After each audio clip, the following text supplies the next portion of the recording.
Hi guys, welcome back to my YouTube channel. Ma'am, ngasi case is true crime case ne. Ado sigi case sila di Richard ko bunu pa amagi case ne ba ma'am. Richard se koi ki vampire na zo magi nickname se thole. Ado magi sigi nickname se kamai na lai grino hai ba matam da Richard se ida am chop pe ba. Ida am chop na magi victim gai se si se mana hatla matung da mugi I ne adagi victim du ki organ ma'am si ne thakpa hing na chaba si ma'am se tawdoi ne ba. Richard na magi fataba crime se kamai na pangthui aduga mi se kamai na hatlaga haliba kaise sise kamaina hingna chai habase myam loiba bo yingminaze aduga last Richard se kamaina magi crimes de ki pharaga ma kai punishment phangi habadusu myam taminase Richard se 23 May 1950 da Sacramento hariba California gi mafam se ma je pokhi ma pokpa imung je si jam sathi ba strict yam oiba imung oiba aduna mai ma pa je am phugale hai aduna wa macha ama kaino ma soiba na changa angang jina lamele habagi masa se da dab phubagi haina bi je mapa da leyeba Richard na chahi 10 surapa matam se magi masa se da haidi myam ga mana da ba angang atai ga mana da ba behavior myam ma tawba hore hai sigi chahi 10 suba matam se serial killer oirakpa yabagi mangonda behavior khar laeba sigi matam se ma je mai ga je paktha thaba adagi gi sanga da tamthi na otpi ba phubi ba chaibi ba hatokba sigumbagi mangonda behavior je lakpa horeba magi chahi je teenage lakpa matam se ma je drug kumba je season ba horeba drug adagi yu sigumba je season rakpadagi ma je drug ka yu ga ji da zuma addict chugre adu magi social life tadi akai bam ta leite hai ma mi mamana ba phajana pulli adagi nupi koina ba khotpa sigumba je adum maintain tor le hai adu maga magi nupi emaga relation le ba matam je problem ama di le rame hai problem je kaino haba matam da Richard ki wakal da Richard na khanjaba problem moi doine ba magi male private part se sigi je erection laiba ngamde na khalleba aduga ma je orgasm haidi sex tongning ba adagi interest laiba ko sigumba interest amta laijade na masala khalleba aduna doctor je lying ba chale su doctor na piri ba medication diagnosis to myam je mana phai have je masana suklo lo sandre ba aduna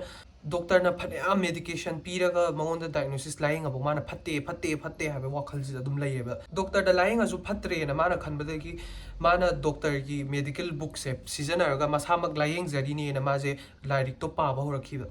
paba hore aga mana magi cure je kai oidoino ju masa do khangjadre aduna last di mana kai conclusion ta kya matam da magi sigi problem orgasm laitaba adi magi main part to erection gam daba sigi je masa da wat pagi blood wat pagi oi male na bana conclusion ta reba aduga sigi mi kupta gi di punsi chupagi oina magonda da chopa dagi thakpa sigi haina bi sigi mi kupta gi horakhidoine mem high school or aba matam je Richard se mai mama na ba khaiga pullaga apartment ama je rent lor mama papa gi manakta gi thoga apartment du da leire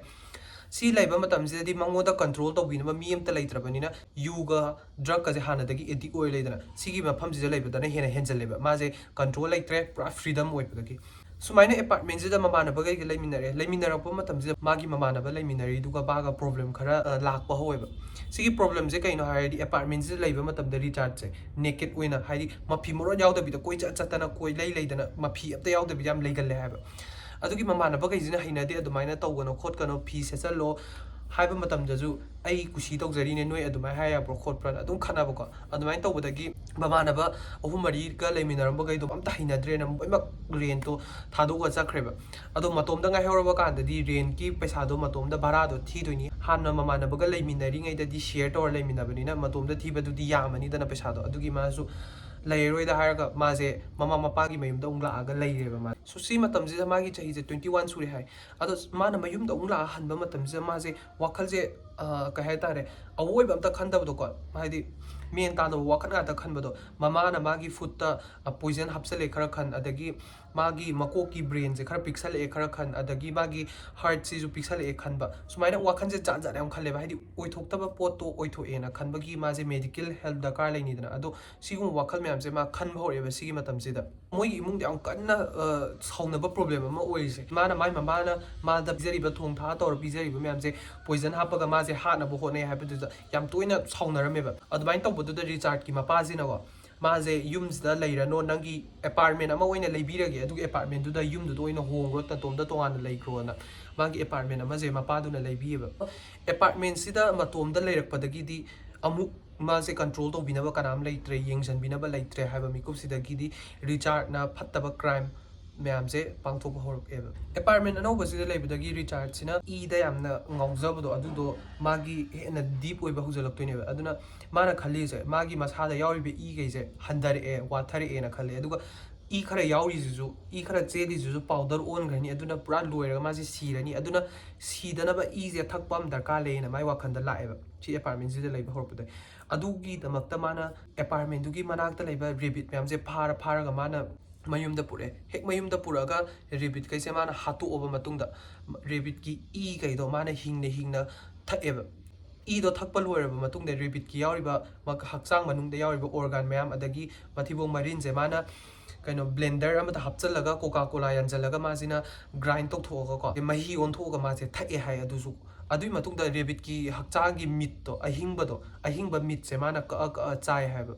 ꯁꯨꯃꯥꯏꯅ ꯇꯧꯔꯒ ꯔꯦꯕꯤꯠꯁꯦ ꯍꯤꯡꯅ ꯆꯥꯕ ꯑꯗꯒꯤ ꯍꯤꯡꯅ ꯃꯥꯒꯤ ꯔꯦꯕꯤꯠꯇꯨꯒꯤ ꯏꯁꯦ ꯊꯛꯄ ꯁꯨꯃꯥꯏꯅ ꯑꯍꯤꯡꯕ ꯆꯥꯕ ꯑꯍꯤꯡꯕ ꯏ ꯊꯛꯄ ꯁꯤꯒꯤꯁꯦ ꯍꯩꯅꯕꯤ ꯑꯃ ꯍꯧꯔꯛꯑꯦꯕ ꯃꯥꯁꯦ ꯆꯍꯤ ꯑꯍꯨꯝꯃꯨꯛꯁꯦ ꯁꯨꯃꯥꯏꯅ ꯀꯟꯇꯤꯅ꯭ꯌꯨꯁꯂꯤ ꯔꯦꯕꯤꯠꯁꯦ ꯐꯥꯔꯒ ꯑꯗꯨꯝ ꯆꯥꯕ ꯍꯤꯡꯅ ꯏ ꯊꯛꯄ ꯁꯤꯁꯦ ꯆꯍꯤ ꯑꯍꯨꯝꯃꯨꯛ ꯇꯧꯋꯦꯕ ꯑꯗꯨꯕꯨ ꯃꯥꯒꯤ ꯁꯤꯒꯤ ꯀꯦꯁꯁꯦ ꯃꯥꯁꯦ ꯏꯗ ꯉꯥꯎꯖꯩ ꯍꯥꯏꯕꯁꯦ ꯀꯃꯥꯏꯅ ꯈꯪꯂꯛꯈꯤꯒꯦ ꯍꯥꯏꯕ ꯃꯇꯝꯗ ꯆꯍꯤ ꯑꯍꯨꯝꯃꯨꯛꯁꯤꯒꯤ ꯃꯇꯨꯡꯗ ꯅꯣꯡꯃꯗꯤ ꯃꯥꯁꯦ ꯍꯣꯁꯄꯤꯇꯥꯜꯗ ꯃꯥꯒꯤ ꯃꯄꯥꯁꯤꯅ ꯄꯨꯈꯠꯂꯦꯕ ꯁꯤ ꯍꯣꯁꯄꯤꯇꯥꯜꯗ ꯄꯨꯈꯠꯂꯤꯁꯦ ꯀꯩꯒꯤꯅꯣ ꯍꯥꯏꯔꯗꯤ ꯃꯥꯁꯦ ꯕ꯭ꯂꯗ ꯄꯣꯏꯖꯅꯤꯡ ꯇꯧꯕ ꯕ꯭ꯂꯗ ꯄꯣꯏꯖꯅꯤꯡꯁꯤꯅ ꯀꯃꯥꯏꯅ ꯇꯧꯔꯛꯏꯅꯣ ꯍꯥꯏꯕ ꯃꯇꯝꯗ ꯃꯥꯅ ꯍꯧꯖꯤꯛꯀꯤ ꯔꯦꯕꯤꯠꯀꯤ ꯏꯁꯦ ꯊꯛꯑꯝꯃꯤꯗꯅ ꯆꯍꯤ ꯑꯍꯨꯝꯃꯨꯛꯁꯦ ꯄꯨꯔꯥ ꯊꯛꯑ ꯂꯥꯛꯏꯅꯦꯕ ꯑꯗꯨꯏ ꯅꯨꯃꯤꯠꯁꯤꯗꯗꯤ ꯃꯥꯅ ꯏꯁꯦ ꯗꯥꯏꯔꯦꯛ ꯂꯧꯔꯒ ꯃꯥꯒꯤ ꯁꯤꯡꯂꯤꯗ ꯀꯥꯞꯁꯟꯖꯕꯀꯣ ꯍꯥꯏꯗꯤ ꯏꯁꯦ ꯊꯛꯄꯩ ꯃꯍꯨꯠꯇ ꯁꯤꯡꯂꯤꯗ ꯀꯥꯞꯁꯜꯂꯗꯤ ꯍꯦꯟꯅ ꯌꯥꯝꯗꯣꯏꯅꯦꯅ ꯈꯟꯕꯒꯤ ꯃꯥꯅ ꯁꯤꯡꯂꯤꯗ ꯀꯥꯞꯁꯜꯂꯦ ꯁꯤꯡꯂꯤꯗ ꯀꯥꯞꯁꯟꯕꯁꯤꯗ ꯔꯦꯕꯤꯠꯀꯤ ꯏꯗꯣ ꯃꯥꯏ ꯁꯤꯡꯂꯤꯗ ꯀꯥꯞꯁꯜꯂꯗꯤ ꯆꯥꯟꯅꯗ꯭ꯔꯦ ꯑꯗꯨꯅ ꯕ꯭ꯂꯗ ꯄꯣꯏꯖꯅꯤꯡ ꯇꯧꯕꯩ ꯃꯥꯁꯦ ꯍꯣꯁꯄꯤꯇꯥꯜꯗ ꯄꯨꯈꯠꯂꯛꯄꯅꯦꯕ ꯑꯗꯨꯒ ꯃꯥꯁꯦ ꯍꯣꯁꯄꯤꯇꯥꯜꯗ ꯄꯨꯈꯠꯂꯒ ꯃꯥꯒꯤ ꯀꯟꯗꯤꯁꯟꯁꯦ ꯍꯪ ꯈꯣꯠꯇꯅ ꯀꯃꯥꯏꯅ ꯇꯧꯔꯤꯅꯣ ꯈꯣꯠꯂꯤꯅꯣꯅ ꯇꯥꯟꯅꯔꯛꯄ ꯃꯌꯥꯝꯁꯤꯗꯒꯤ ꯃꯥ ꯃꯁꯥꯗ ꯏ ꯑꯗꯨꯃꯥꯏꯅ ꯀꯥꯞꯁꯟꯖꯩ ꯍꯥꯏꯕꯗꯨꯗꯤ ꯑꯗꯨꯗꯤ ꯁꯣꯁꯥꯏꯇꯤꯗꯁꯨ ꯑꯗꯩ ꯃꯁꯥꯗꯁꯨ ꯗꯦꯟꯖꯔ ꯂꯩ ꯁꯤꯒꯤ ꯄꯦꯁꯦꯟꯁꯦ ꯍꯥꯏꯔꯒ ꯃꯥꯁꯦ ꯁꯥꯏꯀꯦꯇ꯭ꯔꯤꯛ ꯋꯥꯔꯗꯇ ꯊꯝꯃꯁꯦꯅ ꯀꯟꯀ꯭ꯂꯨꯗ ꯇꯧꯔꯤꯕ ꯗꯣꯛꯇꯔꯈꯩꯁꯤꯅ ꯃꯥꯁꯦ ꯁꯥꯏꯀꯦꯇ꯭ꯔꯤꯛ ꯍꯣꯁꯄꯤꯇꯥꯜꯁꯤꯗ ꯂꯩꯕ ꯃꯇꯝꯗ ꯍꯣꯁꯄꯤꯇꯥꯜꯗꯨꯒꯤ ꯁ꯭ꯇꯥꯐꯈꯩꯁꯤꯅ ꯃꯥꯏ ꯃꯃꯤꯡꯁꯦ ꯗ꯭ꯔꯦꯀꯨꯂꯥꯅ ꯊꯣꯜꯂꯦꯕ ꯁꯣ ꯃꯥꯏ ꯃꯃꯤꯡꯁꯦ ꯗ꯭ꯔꯦꯀꯨꯂꯥꯅ ꯊꯣꯟꯕꯒꯤ ꯃꯔꯝꯁꯦ ꯍꯥꯟꯅꯁꯨ ꯏꯒꯤ ꯑꯣꯕꯁꯦꯁꯟꯗꯣ ꯑꯗꯨꯃꯒꯤꯁꯨ ꯂꯩꯔꯦ ꯑꯗꯨꯒ ꯃꯥꯁꯦ ꯍꯣꯁꯄꯤꯇꯥꯜꯗꯨꯗ ꯂꯩꯔꯤꯉꯩꯗꯁꯨ ꯇꯧꯍꯩꯗꯕ ꯊꯕꯛꯁꯦ ꯇꯧꯋꯦ ꯍꯥꯏꯕ ꯅꯣꯡꯃꯅ ꯃꯥꯒꯤ ꯍꯣꯁꯄꯤꯇꯥꯜꯗꯨꯒꯤ ꯀꯥꯗꯨꯒꯤ ꯋꯤꯟꯗꯣꯗꯣ ꯑꯗꯨꯗ ꯎꯆꯦꯛ ꯑꯅꯤꯁꯦ ꯃꯥꯅ ꯐꯥꯕ ꯀꯃꯥꯏꯅ ꯐꯥꯔꯤꯅꯣꯗꯤ ꯈꯪꯗꯦ ꯃꯥꯅ ꯎꯆꯦꯛ ꯑꯅꯤꯁꯦ ꯐꯥꯔꯒ ꯈꯨꯗꯛꯇ ꯃꯥꯅ ꯎꯆꯦꯛꯇꯣ ꯃꯉꯛꯇꯣ ꯁꯦꯒꯥꯏꯔꯒ ꯃꯥꯅ ꯏꯁꯦ ꯊꯛꯄ ꯑꯗꯨꯒ ꯍꯣꯁꯄꯤꯇꯥꯜꯒꯤ ꯁ꯭ꯇꯥꯐꯈꯩꯁꯤꯅ ꯐꯪꯕ ꯃꯇꯝꯗ ꯃꯥꯁꯦ ꯏꯅ ꯄꯨꯡꯂꯨꯞ ꯂꯨꯞꯄꯒ ꯂꯩꯔꯝꯃꯦ ꯍꯥꯏꯌꯦꯕ ꯀꯦꯁ ꯑꯃꯅ ꯍꯣꯁꯄꯤꯇꯥꯜꯗꯨꯗ ꯊꯦꯔꯥꯄꯤ ꯗꯣഗ്ꯁ ꯂꯩꯕꯈꯩꯗꯣ ꯊꯦꯔꯥꯄꯤ ꯗꯣग्ꯁ ꯂꯩꯕꯈꯩꯁꯦ ꯔꯤꯆꯥꯔꯠꯁꯨ ꯍꯥꯏꯗꯤ ꯗꯣꯒꯈꯩꯗꯣ ꯎꯅꯍꯟꯗꯅ ꯁꯥꯟꯅꯍꯟꯗꯅ ꯍꯥꯏꯐꯦꯠ ꯇꯧꯍꯜꯂꯦ ꯍꯥꯏ ꯑꯗꯨꯒ ꯀꯃꯥꯏꯅꯅꯣ ꯈꯪꯗꯦ ꯃꯥꯅ ꯍꯨꯔꯥꯜꯂꯒ ꯍꯣꯁꯄꯤꯇꯥꯜꯗꯒꯤ ꯁꯤꯔꯤꯟꯁꯦ ꯂꯧꯔꯒ ꯊꯦꯔꯥꯄꯤ ꯗꯣꯛꯇꯣ ꯑꯗꯨꯗꯒꯤ ꯃꯥꯅ ꯏꯁꯦ ꯆꯤꯡꯉꯦꯗꯅ ꯑꯗꯨꯒ ꯏꯁꯦ ꯊꯛꯑꯦꯁꯨ ꯍꯥꯏꯌꯦꯕꯀꯣ ꯑꯗꯨꯕꯨ ꯆꯍꯤ ꯑꯃꯒꯤ ꯃꯇꯨꯡꯗ ꯔꯤꯆꯥꯔꯠꯁꯦ ꯃꯥꯁꯦ ꯍꯤꯗꯥꯛ ꯆꯥꯕꯗꯒꯤ fare psychiatric hospital da leibadagi fare harga maze masadazu danger leitre aduga society da ju danger leitre harga maze psychiatric hospital dagi thadoreba my medication de adum continue taw aduga yum da di leiro harga thadorokneba asigi matam sida richard se magi chahi je 25 muk sure hai 25 muk su matam se magi mama ga mapa ga je sisu khaine haiba khaina bani na mama ji tongana leiba mapa ji tongana leigre hai aduga maze hospital dagi hek thorok pa ga su mapa sina punna leimina je do yadre magi hana ge apartment du da chatlo leigro na matom dong leheleba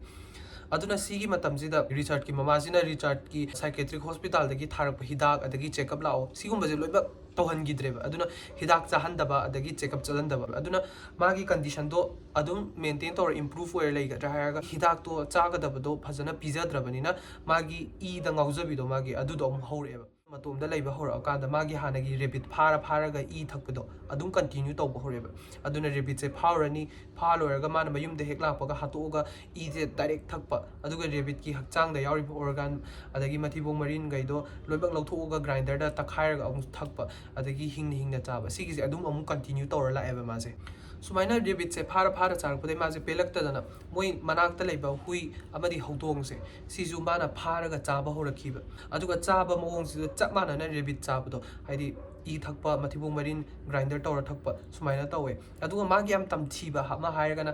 hui ama je mana adumaina tamthina hatuga chathokpa loira matungda hui ji owner ji da mana call tawreba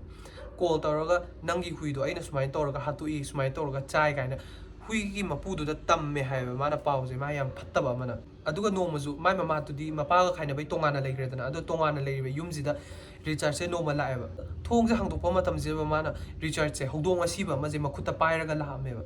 adu mama da thong hangdokpa matam je hawdong asiba je lebang ta thadaraga Richard se kundaraga hawdong je mana segai ba hoeba 세가이레 마이 마쿠츠나 세가이라가 호동기 만ung도 세가이라가 학장 만ung도 호동기 아두도 마쿠츠 팅젤라가 이 맵도 마나 마마이다 따이바 사네 하여 aduga si sumaina tawbasida bo mai mama aduna kaim reaction amta uttabi lepaga lairaga yeng hai sumai sum toraga maze nongmai da onjan bore ba nongmai je amu obsession lakpadagi bana nongmai je leiraga practice to bore ba aduna mangonda nongmai je ahum mari ga lei hai handgun je masada nongmai ju leirabani da magi crime mana phattaba sa hat patawbasi tu am line pangtho edana adu sumaina mana continuously ang kuina sangna toropasi da police ta phaba sungongam deba adubu 1977 August sida police se patrolling chapa matam sida turen mapan da car ma se khama lerme adu turen mapan haise akhoi ichik chik pa jaga hoidone aduna kaino turen mapan sida car ma matom da khama leri je mi ju kanam yaw da ma le na police na changsalaga check to matam sida car gi manung je pulap 이 ngata ngairaga I tai tairame haiba aduga nupagi khongau phurit khar leirame hai nakanda aduga rifle ani leirame bucket am leirame bucket se kaino ne na police na yengba matam haidi chingnare dana igi inga ngairaga adumai leiram badu da chingna bagi police na hangdo yengba matam da bucket se ina pik thalame haiba ina pik thalaga akhoi organ liver je aduna police se pura chingnara pakhatleba haidi mi ki oisa alane sa ki oisa alane ken khangdre dana I nga gairamina aduna kanana tawrisa no ne sigi mapu car gi mapu je nakan swai da leija la na police na yeng ba horpa matam sida turel du gi manak se nupa ma lepa uiba moina changsal laga yeng ba matam sida leiremi ba nupa je masa pum ba je loi ma I nga tai aduga mapi maro am ta yaw da ba aduga I nga tai ba aduga sigi nupa je kanano ai di Richard che oidoine ba police na tanaraga ma je phana ba honai ba Richard cha chele ba ki ba ge haidi police na tanare ena ma police na tanaraga pharaga ma je police station da puri ba interview to bagi haidi hojiki lairi ba I do kana no mana mi ha lira natraga na kari no no ko questioning to ba matam ji da hojiki I do mi gi nate san gi ne do khange ba magi gari de ram ba rifle ani do aduduna san je hatu edana san je hatu ga san du gi I map je mana bucket tu da collect tore mana hapchale edana aduga san du gi liver organ map do bucket tu da hapchal purak pane ba adugi san do halu bugi masada ju I tai ba dai gari da ju I tai ba oiram bane ba so san gi ni mi gi nate habdu gi police su kaim o yare du di har ga ma se thadore ba mu adubu sigi matung da gi di Richard sina animals da magi crimes da tawbana ta mi da ju olak ba hor khiba 27 December 1977 sigi numit sida Richard che magi car je tongkhalaga mana moi gi town je da gari de thauba horeba magi hakchang da nomai je hapeba aduga mana mi da oine attack tawge na sigi numit sida gari je thaura lakpane ba aduga gari je thaura lakpa jida mi gi mayum laiba myam je lambi gi nakan da oiro adagi lairamba yum kai je mana yenge ba amun namun haidi yum du da kana lai mi laibra kai laige na ko adumai na thawra lakpa jida mana nupi ama ugi ba sigi nupi je chakhum da thabak tawjara lairam bane ba aduga sigi nupi je maming na Dorothy kawe aduga Dorothy je adumai na chakhum da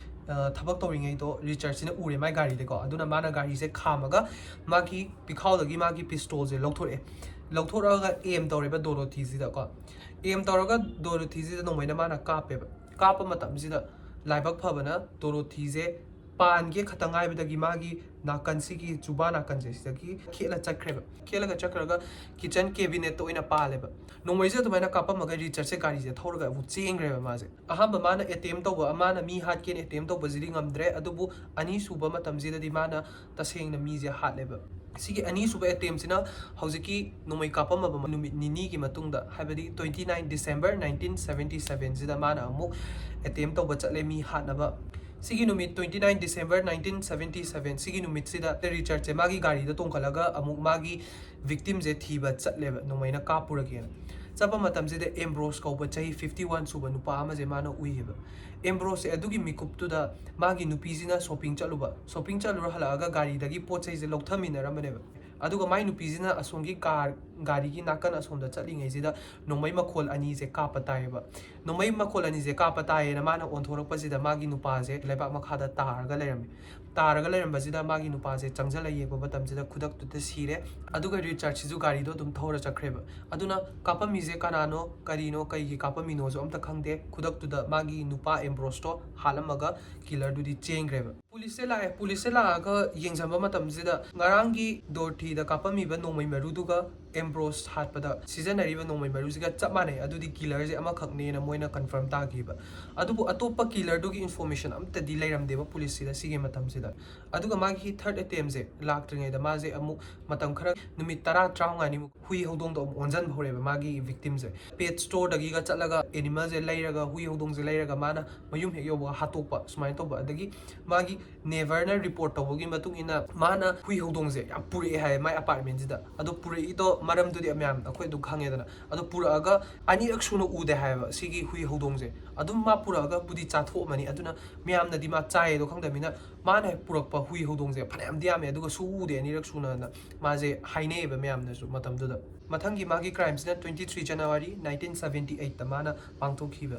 Richard Cina Teresa को नुपी अमगी युमदा माजिना तुमिना चंगेबा माना चंगौरीजे करम मतांगदनो हायदि टेरिसाजिना मागी garbage तो मागी dustbin दो लंगथोपा थोखिबा मतमजिदा थोंगजे हांदो थमबा हांदोगा थंबजे माना तांजाजे लहरगा तुमिना चंगजनग्रेबा अदुना तुमिना चंगसलगा इमुंगदुदा लैरे टेरिसाजिना अमुक Changpa मतमजे Richard से इमुंगदुदा फमा लैरमेबा हेक अदुमाइना थेंगनबगा रिचार्ड सिना मागी नोमैदो सतोगा टेरिसादा अहुमलक नोमैजिना कापेबा टेरिसाजे खुदक्तुदा सिरे अदु टेरिसादो तुमाइना नोमैना कापगा हात लोरगा माना थांगमा पायरगा टेरिसागी हक्चांगजे लेलगा हक्चांगजे सेगाइबा होरेबा सेगाइबा होरगा टेरिसागी ऑर्गन यावरिबा लिवर चखाव सिगुम मैमजे माना लौथोरकपा होवेबा अदुगा माना संगोम अफंबा हापा कौतादो अदुगुम कौता अमजे लौरगा टेरिसागी हक्चांगदगी इजे कल्लगा थकपा होवेबा इदो थाए था लोरबा तुंगदा माना बकेट अमा उमपुरे बकेट सिदा टेरिसागी इ म्यामदो माना हांजलेबा हांजल लोरगा टेरिसागी बाथरूम दा चंगगा माना इ म्यामदुगा इरुजे हाय रिचार्ड से इरुजबा लोरबा तुंगदा टेरिसागी सुमांगदो थोगा हुईगी नंबर 2 जे माना लौसलुरे लौसलगा टेरिसागी असीवा हक्चांगदुगी मयादा माना नमजलमे हाय अदुमाइना नमजलमगा हक्चांगजे लोय सेगाइरमगा अदुमाइना थममे अदुगा रिचार्ड से मफमदुदगे तुम चटख्रेबा टेरिसागी